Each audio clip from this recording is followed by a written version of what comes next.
విశాఖ పశ్చిమ నియోజకవర్గం పారిశ్రామిక ప్రాంతానికి చెందిన త్రినాథపురం జీవీఎంసీ 62వ వార్డులో కళాజాత, డెంగ్యూ, మలేరియా తదితర సీజనల్ వ్యాధుల పట్ల అప్రమత్తంగా ఉండాలని జీవీఎంసీ మలేరియా విభాగం ఆధ్వర్యంలో 62వ వార్డు త్రినాథపురం కూడలి వద్ద చిద్రం ఫౌండేషన్ కళాకారులచే కళాజాత అను లఘు నాటకము నిర్వహించారు.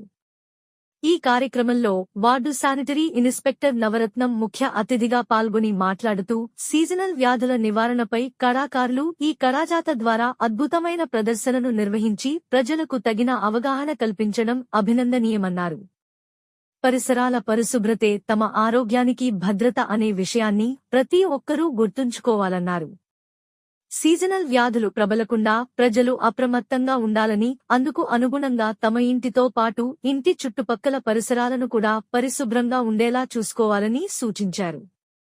దోమల నియంత్రణ కోసం శ్రమిస్తున్న అధికార యంత్రాంగానికి ప్రజలంతా సహకరించాలన్నారు. పరిసరాలలో నీటి నిల్వలు లేకుండా చూసుకోవటంతో పాటు ఇంటిలోని ట్యాంకులు, కుండీలను వారానికి ఒకరోజు శుభ్రపరచడం ద్వారా దోమల వృద్ధిని అరికట్టవచ్చన్నారు.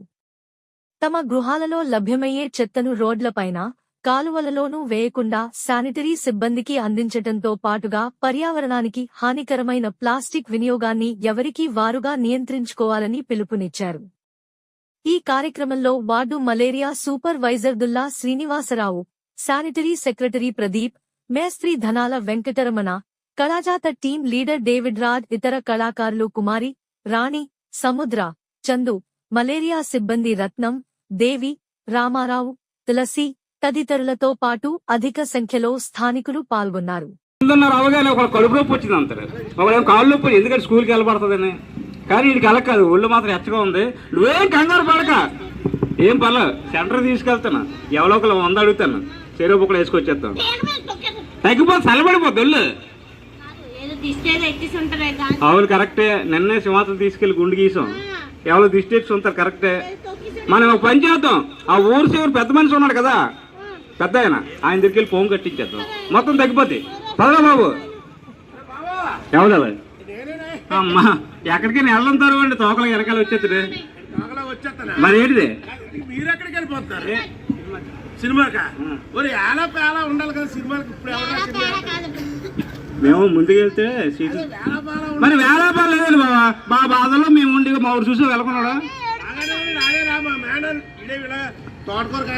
అది చూడు ఒంటి పీసి ఎలాగొచ్చుకుందో.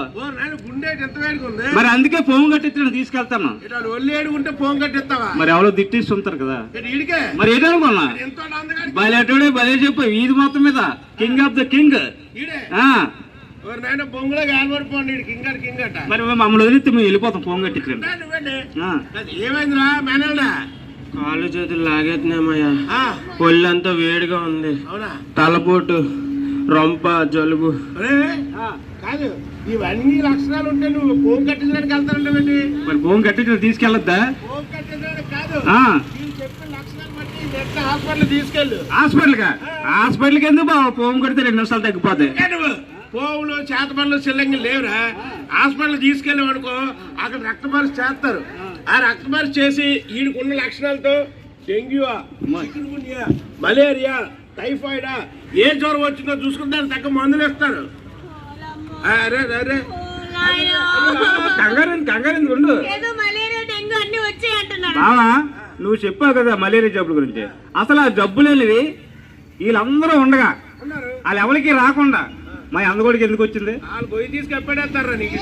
ఎందుకు? లేకపోతే వాళ్ళకి రాకుండా నాకే మావాడికి ఎందుకు వచ్చింది? రాకుండా మాకే ఎందుకు? వాళ్ళు జాగ్రత్తలు తీసుకుంటున్నారు, వీడికి వచ్చిందంటే దానికి కారణం మీరే. జాగ్రత్తలు అదేంటది? గోళంలో ఏంటున్నాయి? నీళ్ళు ఎన్ని రోజుల నుంచి ఉన్నాయి? అది మరి అక్కడ 15 రోజుల నుంచి నీళ్ళు స్టాక్ పెట్టారు చూడండి అమ్మా. మరి ఈ పూల మొక్కలు ఇవన్నీ ఎవరివి? మీయేనా? మరి ఇందులో నీళ్ళు ఎప్పటి నుంచి పెట్టారు?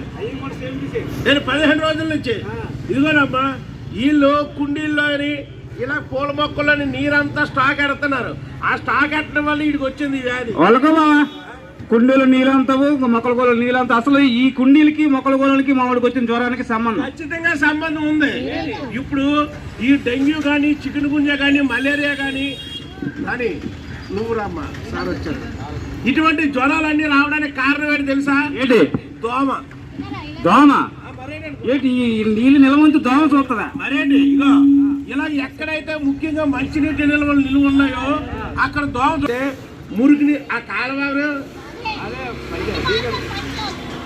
మున్సిపాలిటీ మరి ఆ చెత్త వేసాడు అక్కడ. మరి ఇలాగే ఉంటుంది. ఆ మురికి కాలువలు ఎందుకున్నాయంటే మన ఇళ్లలో వాడుకుని నీరంతా సజావుగా వెళ్ళిపోవాలి. అలాగే వెళ్ళకుండా ఈ చెదారాలన్నీ తీసుకెళ్ళి అందులో వేసారనుకో అక్కడ నీరు నిల్వ ఉండిపోద్ది. ఆ నీటిలో కూడా దోమ కుట్టిందనుకో మలేరియా కానీ బోధకాలు పైలేరియా అంటారు కదా, ఇటువంటి వ్యాధులు వస్తాయి. అలాగే ముఖ్యంగా ప్రధానంగా ఏంటంటే ఎక్కడైతే మంచినీటి నిల్వలు ఇగో ఆ కుండీల్లోనేమో 15 రోజుల నుంచి నీరు నిలబెట్టారంటారు. ఈ పూల కుండీల్లో 15 రోజులు అంటున్నారు. మీ ఇంటి పైన వాటర్ ట్యాంక్ ఉందా? అది చూసారండి. మరి ఇన్ని రోజులు మంచినీటి నిల్వ ఉంటే అక్కడే చూస్తుందండి ప్రధానంగా దోమ. ఆ గుడ్లెడస్ నీకు విషయం తెలుసా?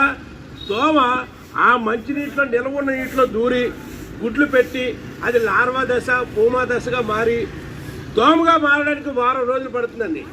అందుకోసమే జీవీఎంసీ వారు ఏం చేశారంటే ప్రతి శుక్రవారం డ్రై డే అని ఒక డే పెట్టారు. అది ఏంటంటే ఇలా ఎక్కడైతే మంచినీటి నిల్వ ఉంటాయో అది వారం రోజులు కనీసం వారానికి ఒక్కసారైనా సరే ఆ నీళ్ళన్నీ శుభ్రం చేసుకోవాలి.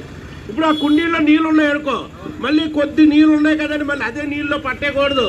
పూర్తిగా కుండీ అంతా కడిగి క్లీన్ చేసి అరగంట సేపు ఎండబెట్టిన తర్వాత మళ్ళీ నీళ్ళు పట్టాలి. అర్థమైందమ్మా? అందుకోసమని నాకు తెలిసి 3-4 రోజులకోసారి శుభ్రం చేసుకుంటూ ఉండాలి. ప్రధానంగా మరొకటి, మీ ఇంట్లో ఫ్రిడ్జ్ ఉందా? ఆ ఫ్రిడ్జ్ అని కాదు తెల్ల డొక్కుంటా చూసారా? అది ఎప్పుడు క్లీన్ చేశారు? అది చూసారా? ఎప్పుడో ఫ్రిడ్జ్ కొన్నప్పుడు శుభ్రం చేసినట్టు మహాతల్లి. అలా కాదండి, ఆ వెనకాల డొక్కును మనం పట్టించుకోం, అందులో కూడా నీరు ఉంటుందండి, నీరు పడుతుంది. అలా పడిన నీరు 3-4 రోజులకోసారి మనం శుభ్రం చేస్తూ ఉండాలి. లేదనుకోండి ఈ ప్రమాదకరమైనటువంటి డెంగ్యూ దోమ ఆ నీటిలో పడుతుంది.